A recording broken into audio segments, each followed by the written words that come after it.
So apparently it's not just headphones that Sony is rumored to launch this summer. According to some leaks from the Walkman blog, we might be getting some new earbuds pretty soon as well. So for this video, I kind of wanted to just take a look at all the leaks that have come out for Sony's rumored earbuds, just kind of react to it, see how these new earbuds compare to the predecessor and the other products in Sony's lineup, and just have a jolly good time here at the SoundGuys studio. So make sure to stay tuned for that. Right, so here we go. I've got the article pulled up with the leak for Sony's new earbuds, the WF-C710N. Lovely name as always. Thought that was going to change, but guess not. But before I go too deep into the article, again, I just want to shout out the Walkman blog for breaking the story, having these photos available for everybody, and for their insightful commentary on kind of the specs and what they saw with these photos and what we should be expecting when these eventually come out. So if you like Sony products and you want to be up to date with all these kind of rumors and leaks, make sure to check out the Walkman blog, link in the description below. So kind of going here, you can see it's the Sony WF-C710N,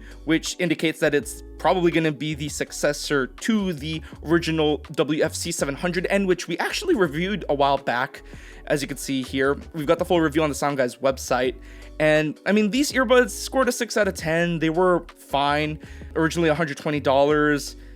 The originals are IPX4, pretty comfortable, but I know there was some qualms when it comes to sound quality and codecs and whatnot. So it'll be interesting to see if the updated model, the 710N, kind of improve upon that.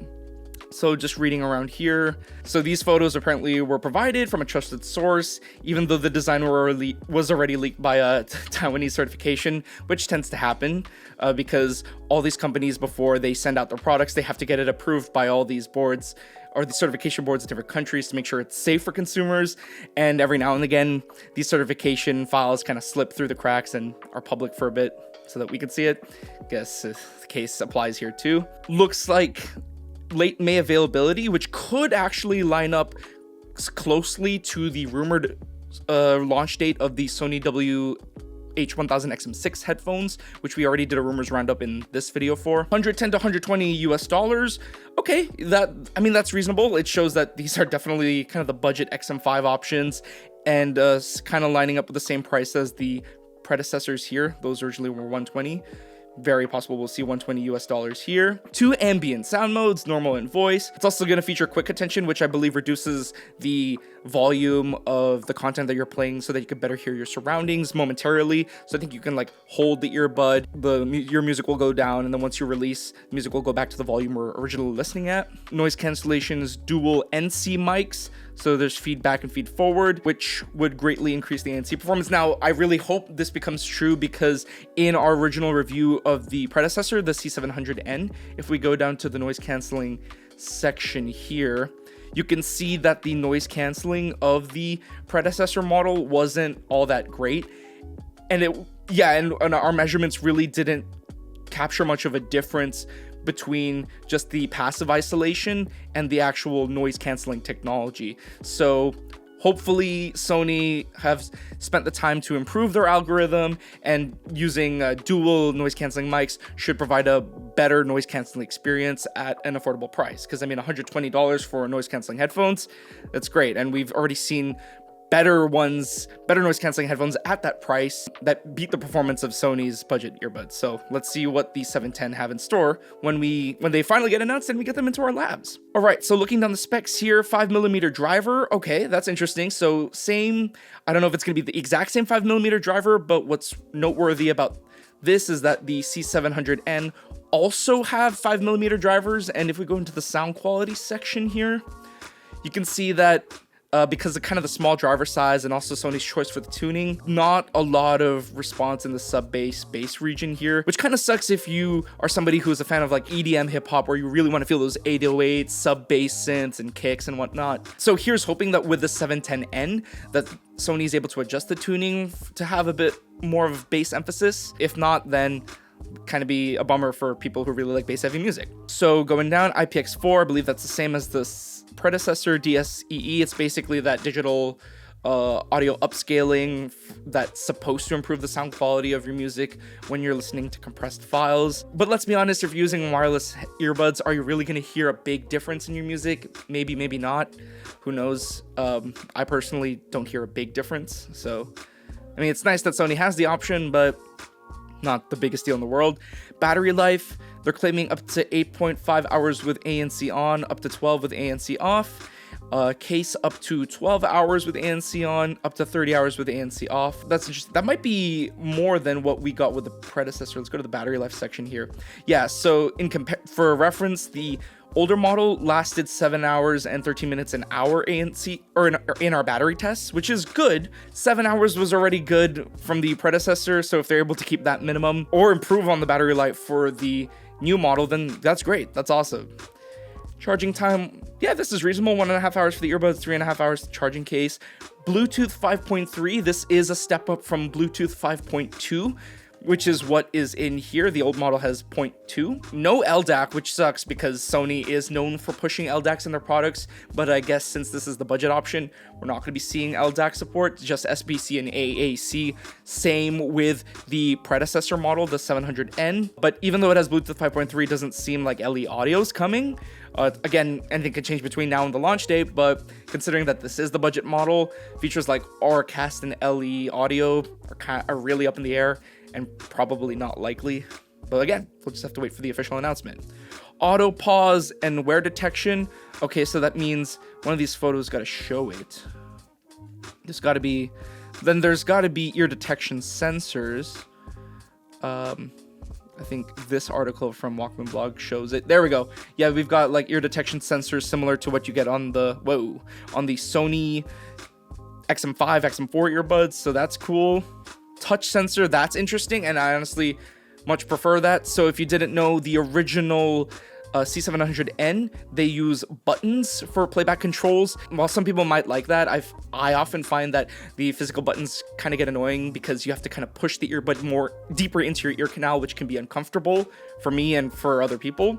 So opting for touch controls, which Sony has already been using for all their other earbuds like the XM5, XM4, and XM3 earbuds.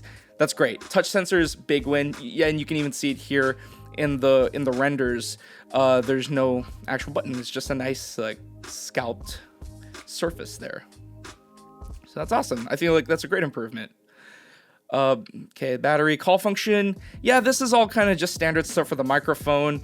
I mean, HD voice, echo cancellation, noise suppression. I'd be curious to see if they've made any improvements to the microphone quality, but they already didn't make a big deal about microphone quality when they launched the original C700N. So it'll be interesting to see in our standardized microphone tests whether or not they make improvements. All right, now let's get into kind of the cool stuff. It's the photos.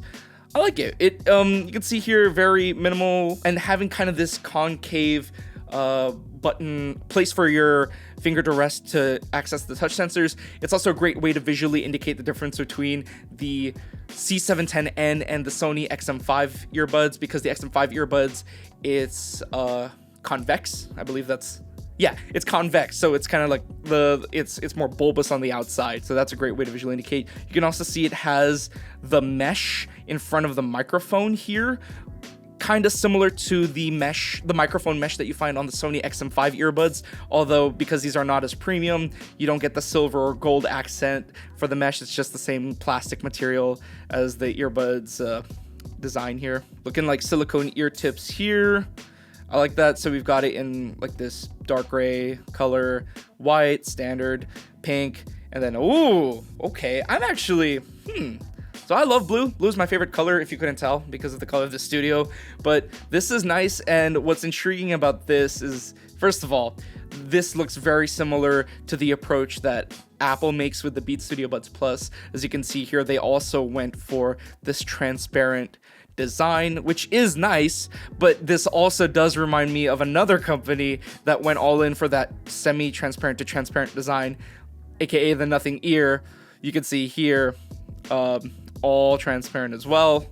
You can see right through, and I guess, yeah, it's undeniably influenced by Beats and Nothing, but I'm not mad about it. I actually quite like this transparent look, and I actually am quite interested in this blue color. It kind of reminds me of the old iMac G3, and those were really cool too. So it's kind of a nice throwback design.